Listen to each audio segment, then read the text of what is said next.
राजा दशरथ का विश्वामित्र को अपना पुत्र देने से इनकार करना और विश्वामित्र का कुपित होना। विश्वामित्र जी का वचन सुनकर नृपश्रेष्ठ दशरथ 2 घड़ी के लिए संज्ञा शून्य से हो गए। फिर सचेत होकर इस प्रकार बोले, महर्षि, मेरा कमल नयन राम अभी पूरे 16 वर्ष का भी नहीं हुआ है। मैं इसमें राक्षसों के साथ युद्ध करने की योग्यता नहीं देखता। ये मेरी अच्छौंगनी सेना है जिसका मैं पालन करता हूँ, जिसका मैं पालक और स्वामी भी हूँ। इस सेना के साथ मैं स्वयं ही चलकर उन निशाचरों के साथ युद्ध करूँगा। ये मेरे सूरवीर सैनिक जो अस्त्र विद्या में कुशल और पराक्रमी हैं, राक्षसों के साथ जूझने की योग्यता रखते हैं, अतः इन्हें ही ले जाइए। राम को ले जाना उचित नहीं होगा। मैं स्वयं ही हाथ में धनुष ले युद्ध के मुहाने पर रहकर आपके यज्ञ की रक्षा करूंगा और जब तक इस शरीर में प्राण रहेंगे तब तक निशाचरों के साथ लड़ता रहूंगा। मेरे द्वारा सुरक्षित होकर आपका नियमानुष्ठान बिना किसी विघ्न बाधा के पूर्ण होगा। मैं ही वहां आपके साथ चलूंगा। आप राम को ना ले जाइए। मेरा राम अभी बालक है, इसे अभी तक युद्ध की विधा नहीं सीखी है। ये दूसरे के बलाबल को नहीं जानता है, ना तो ये अस्त्र बल से संपन्न है और ना युद्ध की कला में निपुण है। अतः ये राक्षसों से युद्ध करने योग्य नहीं है, क्योंकि राक्षस माया से छल कपट से युद्ध करते हैं। इसके सिवा राम से वियोग हो जाने पर मैं 2 घड़ी भी जीवित नहीं रह सकता। मुनिश्रेष्ठ, इसीलिए आप मेरे राम को न ले जाइए, अथवा ब्राह्मण, यदि आपकी इच्छा राम को ही ले जाने की हो तो चतुरांगणी सेना के साथ मैं भी चलता हूँ, मेरे साथ इसे ले चलिए। कुशिक नंदन, मेरी अवस्था 60,000 वर्ष की हो चुकी है। इस बुढ़ापे में बड़ी कठिनाई से मुझे पुत्र की प्राप्ति हुई है, अतः आप न ले जाइए। धर्म प्रधान राम मेरे 4 पुत्रों में ज्येष्ठ है, इसीलिए उस पर मेरा प्रेम सबसे अधिक है, अतः आप राम को न ले जाइए। वे राक्षस कैसे पराक्रमी हैं, किसके पुत्र हैं और कौन है? डिलडोल कैसा है? मुनीश्वर, उनकी रक्षा कौन करते हैं? राम उन राक्षसों का सामना कैसे कर सकता है? ब्राह्मण, मेरे सैनिकों को ये स्वयं मुझे ही उन मायायोधी राक्षसों का प्रतिकार कैसे करना चाहिए? भगवान, ये सारी बातें आप मुझे बताइए। दुष्टों के साथ युद्ध में मुझे कैसे खड़ा होना चाहिए, क्योंकि राक्षस बड़े बलाभिमानी होते हैं। राजा दशरथ की इस बात को सुनकर विश्वामित्र जी बोले, महाराज, रावण नाम से प्रसिद्ध एक राक्षस है जो महर्षि पुलस्त्य के कुल में उत्पन्न हुआ है। उसे ब्रह्मा जी से मुंह मांगा वरदान प्राप्त हुआ है, जिससे महान बलशाली और महापराक्रमी होकर बहुसंख्यक राक्षसों से घिरा हुआ वह निशाचर 3 लोकों के निवासियों को अत्यंत कष्ट दे रहा है। सुना जाता है कि राक्षस राज रावण विश्वा मुनि का औरस पुत्र तथा साक्षात कुबेर का भाई है। वह महाबली निशाचर इच्छा रहते हुए भी स्वयं आकर यज्ञ में विघ्न नहीं डालता, अपने लिए इसे तुच्छ कार्य समझता है। इसीलिए उसकी प्रेरणा से 2 महान बलवान राक्षस मारीच और सुबाहु यज्ञ में विघ्न डाला करते हैं। विश्वामित्र मुनि के ऐसा कहने पर राजा दशरथ उनसे इस प्रकार बोले, मुनीश्वर, मैं उस दुरात्मा रावण के सामने युद्ध में नहीं ठहर सकता। धर्मज्ञ महर्षि, आप मेरे पुत्र पर तथा मुझ मंदभागी दशरथ पर भी कृपा कीजिए, क्योंकि आप मेरे देवता तथा गुरु हैं। युद्ध में रावण का वेग तो देवता, दानव, गंधर्व, यक्ष, गरुण और नाग भी नहीं सह सकते, फिर मनुष्यों की तो बात ही क्या है। मुनीश्वर, रावण समरांगण में बलवान के बल का अपहरण कर लेता है, अतः मैं अपनी सेना और पुत्र के साथ रहकर भी उससे तथा उसके सैनिकों से युद्ध करने में असमर्थ हूँ। ब्राह्मण, ये मेरा देवोपम पुत्र युद्ध की कला से सर्वथा अनभिज्ञ है। इसकी अवस्था भी अभी बहुत थोड़ी है, इसीलिए मैं इसे किसी तरह नहीं दूंगा। मारीच और सुबाहु सुप्रसिद्ध दैत्य सुंद और उपसुंद के पुत्र हैं, वे दोनों युद्ध में यमराज के समान हैं। यदि वे ही अब आपके यज्ञ में विघ्न डालने वाले हैं तो मैं उनका सामना करने के लिए अपने पुत्र को नहीं दूंगा, क्योंकि वे दोनों प्रबल पराक्रमी युद्ध विषयक उत्तम शिक्षा से संपन्न है। मैं उन दोनों में से किसी एक के साथ युद्ध करने के लिए अपने सुहृदय के साथ चलूंगा, अन्यथा यदि आप मुझे न ले जाना चाहते तो मैं भाई बंधुओं सहित आपसे अनुनय विनय करूंगा कि आप राम को छोड़ दें। राजा दशरथ के ऐसे वचन सुनकर विप्रवर कुशिक नंदन विश्वामित्र के मन में महान क्रोध का आवेश हो गया। जैसे यज्ञशाला में अग्नि को भली भांति आहुति देकर घी की धारा से अभिषिक्त कर दिया जाए और वह प्रज्वलित हो उठे, उसी तरह अग्नितुल्य तेजस्वी महर्षि विश्वामित्र भी क्रोध से जल उठे। राजा दशरथ की बात के एक एक अक्षरों में पुत्र के प्रति स्नेह भरा हुआ था। उसे सुनकर महर्षि विश्वामित्र कुपित हो उनसे इस प्रकार बोले, राजन, पहले मेरी मांगी हुई वस्तु के देने की प्रतिज्ञा करके अब तुम उसे तोड़ना चाहते हो। प्रतिज्ञा का त्याग रघुवंशियों के योग्य तो नहीं है। ये बर्ताव तो इस कुल के विनाश का सूचक है। नरेश्वर, यदि तुम्हें ऐसा ही उचित प्रतीत होता है तो मैं जैसे आया था वैसे ही लौट जाऊंगा।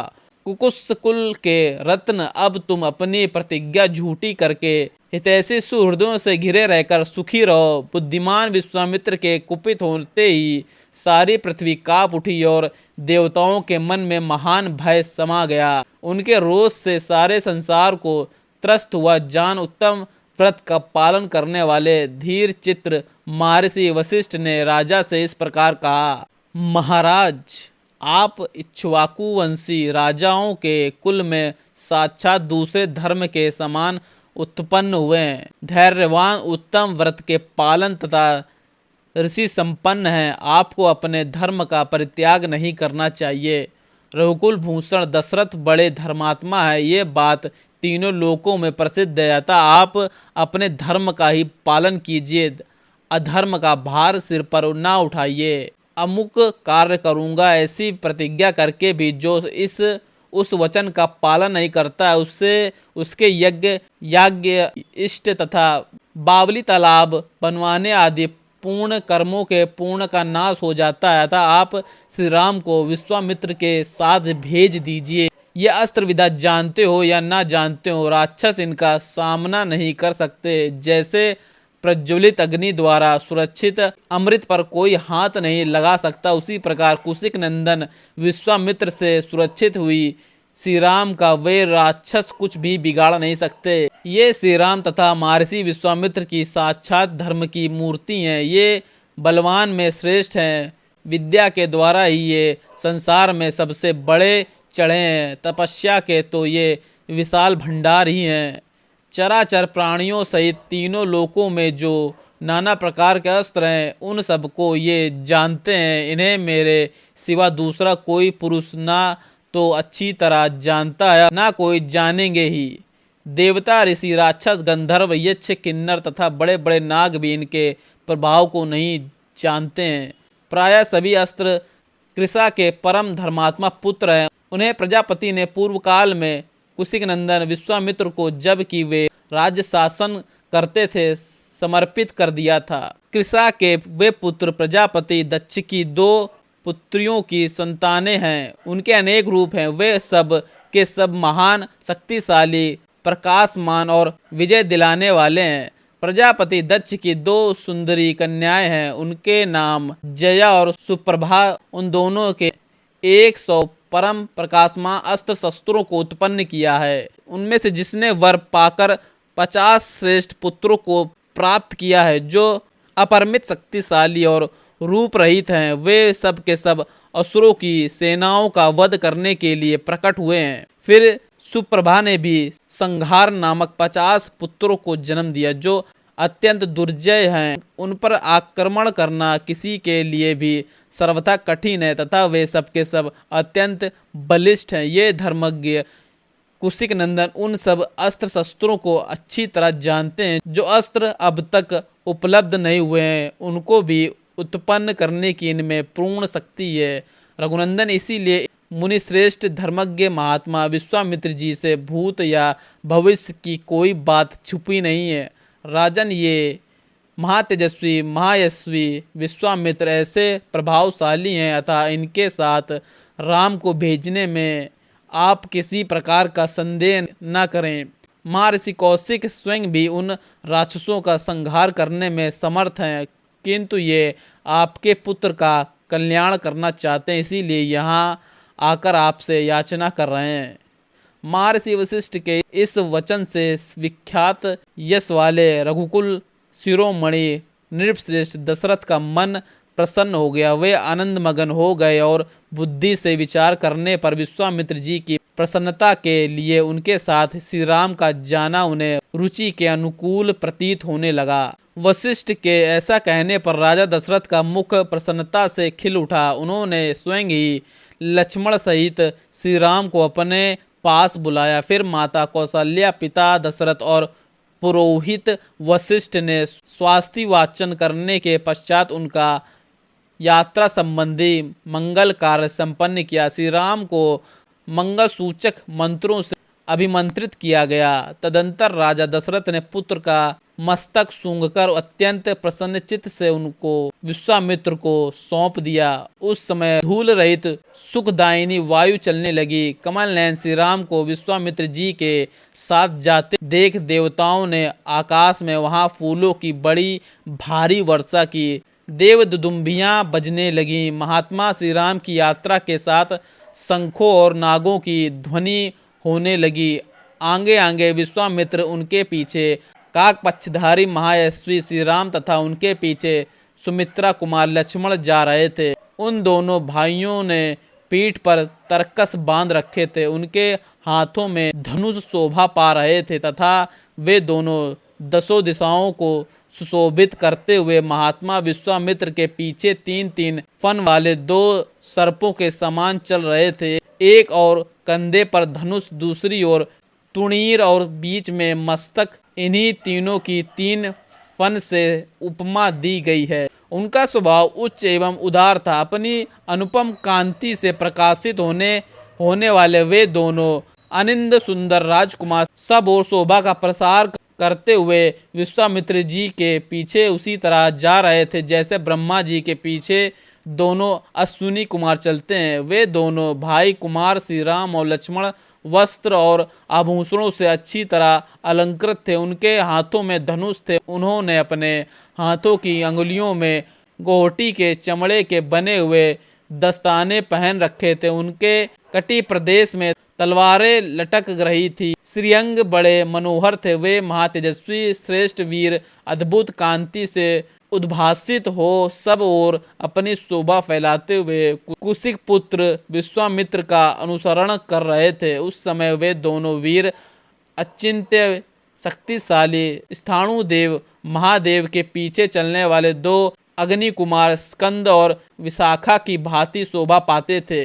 अयोध्या से 1.5 योजन दूर जाकर सरयू के दक्षिण तट पर विश्वामित्र ने मधुर वाणी में राम को संबोधित किया और कहा, बस राम, अब सरयू के जल से आचमन करो। इस आवश्यक कार्य में विलंब न हो। बला और अतिबला नाम से प्रसिद्ध इस मंत्र समुदाय को ग्रहण करो। इसके प्रभाव से तुम्हें कभी श्रम थकावट का अनुभव नहीं होगा। ज्वर, रोग या चिंता जनित कष्ट नहीं होगा। तुम्हारे रूप में किसी प्रकार की विकार या उलटफेर नहीं होने पाएगा।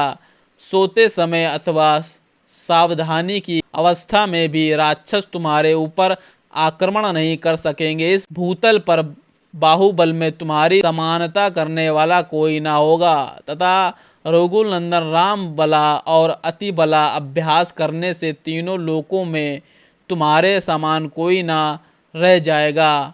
अनग सौभाग्य, चातुर्य, ज्ञान और बुद्धि संबंधी निश्चय में तथा किसी प्रश्न का उत्तर देने में भी कोई तुम्हारी तुलना नहीं कर सकेगा। इन दोनों विधाओं के प्राप्त हो जाने पर कोई तुम्हारी समानता नहीं कर सकेगा, क्योंकि ये बला और अति बला नामक विद्याएं सब प्रकार के ज्ञान की जननी है। नरश्रेष्ठ श्री राम तात रघुनंदन, बला और अति बला अभ्यास के कर लेने पर तुम्हें भूख प्यास का भी कष्ट नहीं होगा। अतः रघुकुल को आनंदित करने वाले राम, तुम संपूर्ण जगत की रक्षा के लिए इन दोनों विद्याओं को ग्रहण करो। इन दोनों विद्याओं का अध्ययन कर लेने पर भूतल पर तुम्हारे यश का विस्तार होगा। ये दोनों विद्याएं ब्रह्मा जी की तेजस्विनी पुत्रियां हैं। कुकुत्स कुलनंदन, मैंने इन दोनों को तुम्हें देने का विचार किया है। राजकुमार, तुम ही इनके योग्य पात्र हो। यद्यपि तुम में इस विद्या को प्राप्त करने योग्य बहुत से गुण हैं, अतः सभी उत्तम गुण विद्यमान है, इसमें संशय नहीं है। तथापि मैंने तपोबल से इनका अर्जन किया है, अतः मेरी तपस्या से परिपूर्ण होकर ये तुम्हारे लिए बहुरूपिणी होंगी, अनेक प्रकार के फल प्रदान करेंगी। तब श्री राम आचमन करके पवित्र हो गए। उनका मुख प्रसन्नता से खिल उठा। उन्होंने उन शुद्ध अंतःकरण वाले महर्षि से वे दोनों विद्याएं ग्रहण की। विद्याओं से संपन्न होकर भयंकर पराक्रमी श्री राम सहस्त्रों किरणों से युक्त शरतकालीन भगवान सूर्य के समान शोभा पाने लगे। तत्पश्चात श्री राम ने विश्वामित्र जी की सारी गुरुजनोचित सेवाएं करके हर्ष का अनुभव किया। फिर वे तीनों वहां सरयू के तट पर रात में सुखपूर्वक रहे। राजा दशरथ वे दोनों श्रेष्ठ राजकुमार उस समय तृण की सैया पर, जो उनके योग्य नहीं थी, सोए थे। महर्षि विश्वामित्र अपनी वाणी द्वारा उन दोनों के प्रति लाड़ प्यार प्रकट कर रहे थे। इससे उन्हें वह रात बड़ी मुखमयी सी प्रतीत हुई।